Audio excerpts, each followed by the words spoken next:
manusia itu pasti mengalami yang namanya kesedihan dalam hidup.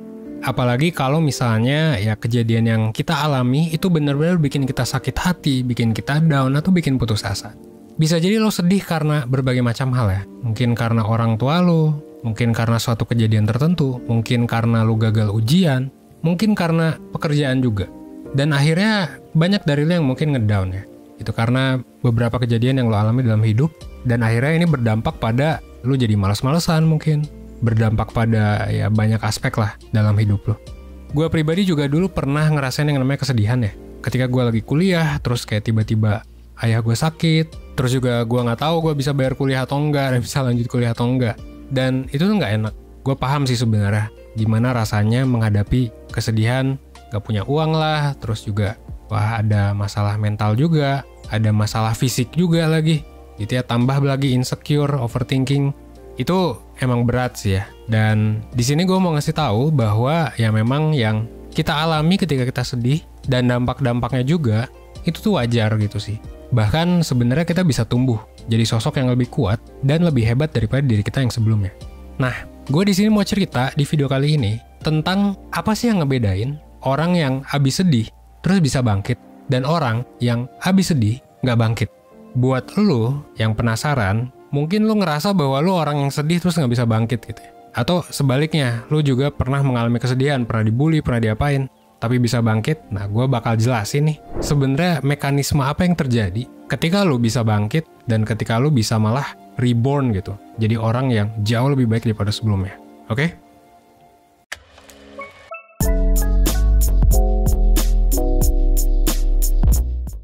Nah, pertama, gue bakal ngejelasin ini dari sudut pandang cerita Jujutsu Kaisen.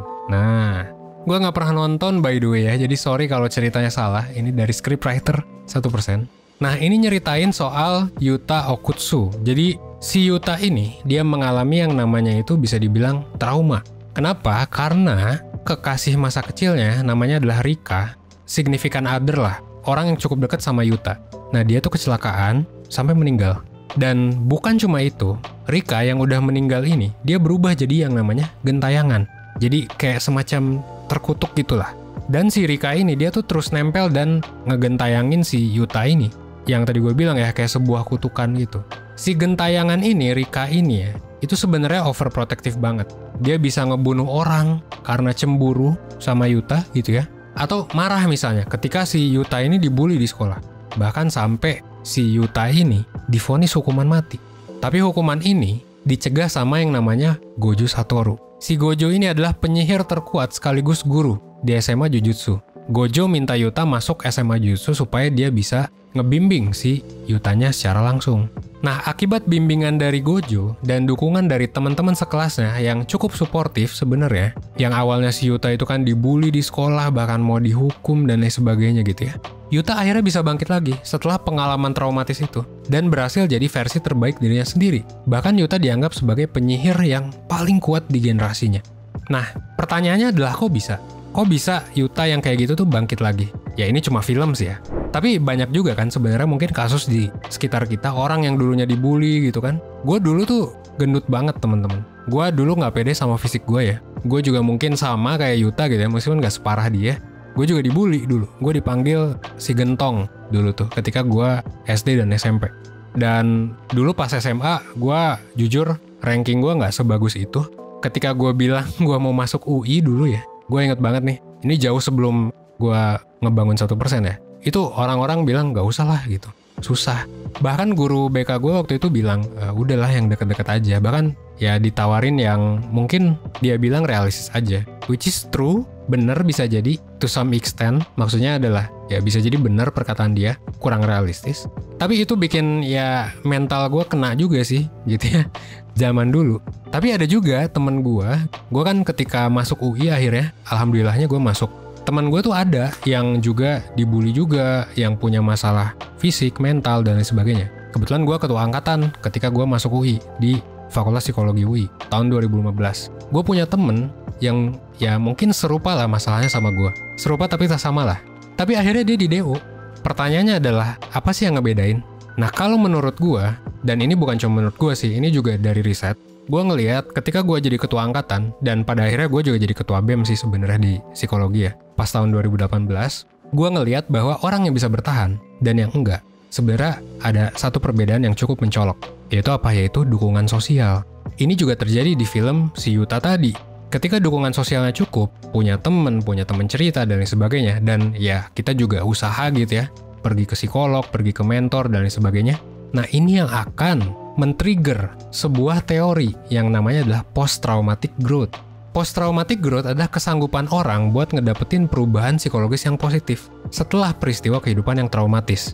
Bahkan bukan cuma bangkit ya, tapi juga tumbuh lebih kuat dari sebelumnya.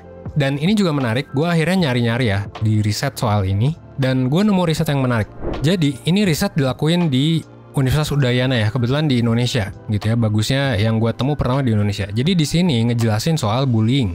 Nah, gue juga dari dulu memang punya pendapat ini. Jadi banyak orang ya, dan banyak juga bilioner, miliarder gitu ya, yang sebenarnya hidupnya tuh susah dulu dan dibully juga. Dan ini juga di penelitian ini memang meneliti soal bullying. Nah, menariknya adalah gue juga nemu berbagai penelitian lain yang ngomongin soal ketika lu dibully di masa kecil, ketika lu masa kecilnya bisa jadi mungkin sedih dan lain sebagainya gitu ya, lu tuh bisa punya potensi buat sukses lebih tinggi, bisa jadi ya, daripada orang yang hidupnya tuh nggak susah-susah amat. Jadi kalau kata seorang afiliator, kita nggak perlu nyebut lah namanya siapa, miskin tuh kan privilege. Ya inilah privilege-nya, dan secara riset tuh ada sebenarnya. Tapi bukan berarti, ya mungkin privilege bukan kata yang tepat, bisa jadi ya, dalam beberapa konteks, tapi kurang lebih mirip. Tapi post-traumatic growth ini yang tadi, biasanya lewat beberapa proses dulu, kitanya juga perlu usaha, dan yang paling penting tadi, bukan yang paling penting, salah satu yang penting adalah dukungan sosial, gitu ya. Nah masalahnya adalah generasi sekarang, ini juga gue udah jelasin ya di video yang healing yang kemarin gue bikin. Generasi sekarang tuh adalah generasi instan. Ini juga dibilangin sama Profesor Renat Kasali. Sekarang tuh banyak banget yang ngerasa quarter life crisis, banyak yang ngerasa depresi, cemas, dan lain sebagainya. Kenapa? Salah satu faktornya, kalau menurut gue, ini nggak berdasarkan riset ya, gue cuma ngambil dari berbagai macam video yang ada. Karena sebenarnya generasi sekarang itu cukup instan sih. Bisa dibilang kalau kata Prof. Renat Kasali adalah strawberry generation. Jadi hidupnya tuh gampang gitu, segala mudah gitu ya. Jadi ketika mengalami kesulitan, susah gitu, gampang insecure juga, sering banding-bandingin sama orang lain. Mungkin itu yang bikin memang generasi sekarang bisa jadi ya, awareness kesehatan mentalnya memang udah ningkat, tapi memang cukup banyak juga yang mengalami masalah kesehatan mental. Ya generasi zaman now lah. Nah, that's why memang generasi kita itu perlu yang namanya proses gitu. Contohnya kayak kalau dari Jujutsu Kaisen, proses ini diawali dengan kejadian yang tadi ya pasti harus lu mesti mengalami suatu hal yang nggak mengenakan lah. Post-traumatic growth itu terjadi pada orang yang notabene memang mengalami kejadian traumatis. Bukan berarti dia trauma ya, mengalami kejadian yang memang berat. Contohnya si Yuta ini tadi kan, ya udah ngarep sama Rika bakal hidup dan lain sebagainya, bisa enak, tapi Rikanya kecelakaan dan meninggal di depan dia. Nah, disinilah dia mengalami kejadian traumatis. Bisa jadi lu juga, mungkin lu dibully lah dan lain sebagainya. Ya, beragam lah kejadian traumatis. Nah, ini disebut peristiwa traumatis yang seismik, alias peristiwa traumatis yang guncang core belief atau keyakinan utama dari seseorang. Udah punya keyakinan tertentu tapi hancur gitu. Nah, keyakinan soal siapa diri kita juga hancur juga. Karena kayak idealisme kita mungkin nggak akan terjadi. Cita-cita kita mungkin nggak akan terjadi. Dan ini bisa mengakibatkan tekanan emosional yang gede banget. Dan tiap orang beda-beda ya thresholdnya. Ada yang mungkin dikatain gendut kayak gua gitu, terus sedih gitu kan. Ada yang mungkin ya banyak lah. Peristiwanya pun nggak harus ekstrim Yuta sebenarnya. Dan yang Yuta alamin adalah pada akhirnya depresi lah ya gitu. Dia niat buat mengakhiri hidupnya sendiri. Dan sebelum ketemu Gojo, dukungan sosial yang tadi gue sebut, Yuta juga udah ngerasa gak mau hidup karena dia nggak sanggup sama tekanan emosional yang dia punya. Di saat bersamaan, dia juga pengen hidup kayak anak-anak normal kan. Nah, disinilah ada keinginan buat berubah, dan ketika dia masuk SMA Jujutsu dan ngedapetin dukungan sosial dari teman sekelasnya, dan juga didukung sama Gojo yang sebelumnya, ada teman-temannya ya, Maki, Panda, dan lain sebagainya, dari misi-misi yang dia lewatin pun, Yuta akhirnya pelan-pelan tumbuh dan berkembang. Keberhasilan Yuta bareng teman-temannya ketika nyelesain misi bikin dia jadi lebih pede. Jadi pede itu, kalau sekarang insecure ya, pede itu sebenarnya dari keberhasilan, akhirnya lu jadi pede beneran. Dan dia nemuin makna kebijaksanaan baru dari semua kejadian yang dia alamin. Bisa dibilang Yuta ini akhirnya ngedapetin core belief yang baru, yang awalnya udah hancur tadi, berproses gitu ya. akhirnya dapet core belief atau keyakinan yang baru, yaitu gimana caranya punya identitas, dia bisa berguna buat teman-temannya, bisa ngelindungin semua teman-temannya. Core belief ini akhirnya bikin Yuta jadi tumbuh jauh lebih kuat daripada sebelumnya. Nah inilah alasan kenapa mungkin temen lu yang dulunya dibully sekarang jadi keren banget, mungkin masuk Forbes 30 Under 30 dan lain sebagainya gitu ya. Nah disinilah sih yang mungkin membedakan orang yang dibully gitu ya, sama orang yang gak merasakan sama sekali kejadian buruk gitu. Bukan berarti kita semua harus mengalami kejadian buruk ya. Ya orang yang gak mengalami pasti punya privilege. Tapi kayak lu yang pernah sedih banget gitu, lu bisa bangkit loh lebih dari sebelumnya. Nah sekarang solusinya adalah gimana caranya biar kita punya growth kayak Yuta. Kayak orang-orang yang from zero to hero. Pertama, kita perlu punya keyakinan sih. Sebenarnya bukan keyakinan sih, lebih ke keinginan buat berubah sih. Sadar bahwa oh ini gue bermasalah dan gue mesti berubah, gue mesti do something. Dan itu juga yang sempat dilakuin sama Yuta juga. Dan yang kedua, yang cukup penting adalah dukungan sosial tadi. Gimana caranya biar kita ada support system. Bisa temen, bisa orang tua, bisa siapapun sih. Dan bisa juga psikolog atau mentor sebenarnya. That's why untuk menciptakan dukungan sosial ini, pertama ya tadi kita perlu punya keinginan, perlu do something, kita juga perlu untuk nyoba terbuka sama orang lain. Karena pada dasarnya pertemuan sama orang baru, kemungkinan besar bakal ngebuka peluang-peluang baru yang mungkin nggak pernah kita pikirin. Ngebuka juga pertemanan baru, persahabatan baru, dan lain sebagainya. Coba kalau si Yuta nggak pernah ke SMA Jujutsu, nggak pernah ditolongin sama Gojo, mungkin nggak akan jadi kayak gitu. Nah tapi kalau semisal gitu ya, kita ngerasa belum punya nih kekuatan untuk terbuka sama orang. Atau mungkin lu adalah orang yang sulit terbuka gitu ke orang. Nah ini sebenarnya wajar. Tapi kalau saran gue ya you have to do something. Apa yang bisa dilakuin? Nah disinilah memang ada 1%. That's why memang ya lu bisa terbuka ke siapapun gitu ya. Ke orang yang mungkin lu udah nyaman dan lain sebagainya. Tapi kalau memang lu ngerasa kesulitan ya silakan. Langsung aja konsultasi ke mentor 1%. Karena terbuka ke orang yang profesional itu sebenarnya ya tentu jauh lebih baik daripada orang yang biasa. Dan kadang kita juga udah nyoba terbuka nih sama temen, tapi kayak ya teman kita nggak sesuai ekspektasi. Misalnya jadi malah adu nasib lah.